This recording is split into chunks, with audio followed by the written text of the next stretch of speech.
cost. Hosting games can be a complicated business. If you plan to host your game in your own data center on premises, you may be looking at a big upfront capital investment to get started. If you plan to rent the equipment from a co-location provider, you may be looking at a long-term contractual commitment.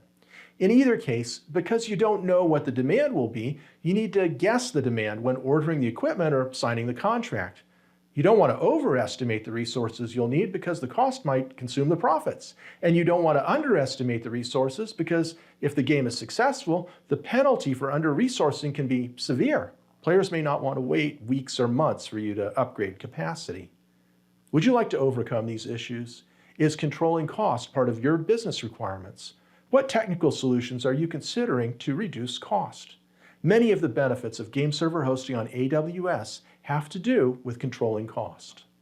One goal of AWS is to be transparent about pricing. Another goal is to enable financial flexibility so that you decide what resources you need. EC2 instances are a pay-as-you-go model. There are no upfront capital expenses. You can start up an EC2 instance in a few minutes, use it when you need it, and terminate it when it's no longer needed. That flexibility means that you can add capacity as player demand requires it. You don't have to guess at capacity before you know what the demand will be. You can also choose instance types that match the needs of the game, and you can pack these instances with multiple game server sessions. The Amazon EC2 technology that implements dynamic scaling is called auto-scaling groups, or ASGs. There are also other kinds of automatic scaling at the application level.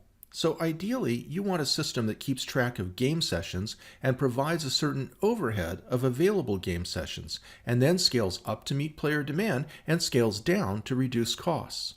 Adaptive resources means adapting to changing demand. That can also mean shutting down EC2 instances in one region and starting up instances in another region. For example, consider a game that has peak gameplay in the evening after work hours.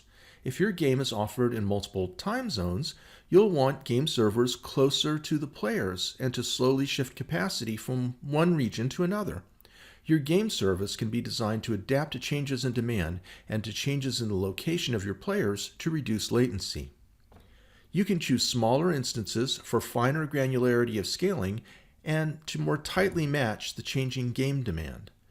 Or you can choose larger instances, which give some economy of scale in terms of game servers per instance at a cost of granularity of scaling. If you have existing investments on premises, with some game server solutions, you can still use them and supplement them with capacity in the cloud.